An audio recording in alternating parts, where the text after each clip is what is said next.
Dieu vous bénisse, peuple de Dieu. Nous continuons avec notre parole. La réprimande,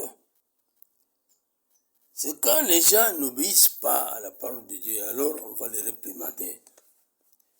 Et ce n'est que le brisement et la mort à soi-même qui fait l'affaire. Voilà, on me dit dans le chemin de retour, paragraphe 17 et 18, il dit ceci. Eh bien, c'est comme quand nous avons besoin d'un temps maintenant. Autrefois, les présidents disaient, nous allons consacrer 15 minutes à la prière, le président américain. Toutes les machines s'arrêtaient à ce moment-là. Cela ne fera jamais l'affaire. Cela exige un brisement de l'homme. Cela exige la mort.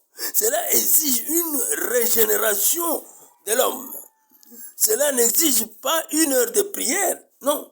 C'est jusqu'à ce que vous reveniez, vous retourniez.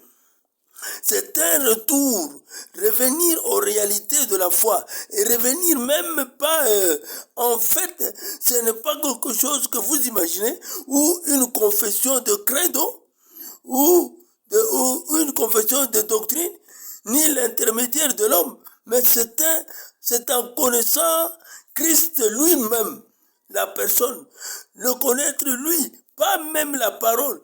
Si vous le connaissez, vous connaissez la parole parce qu'il est la parole. Alors, vous êtes obligé de revenir à cette réalité infaillible.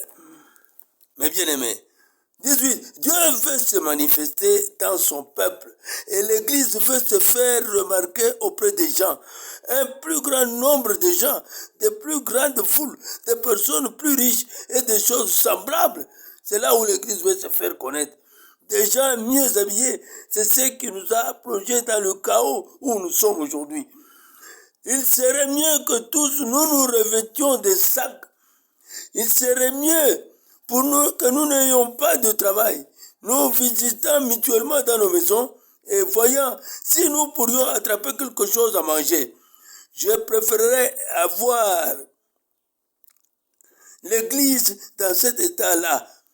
Mais cependant, rempli de l'esprit, que de voir ses membres bien raffinés et bien habillés, disposant de grands biens, et puis qui meurent spirituellement.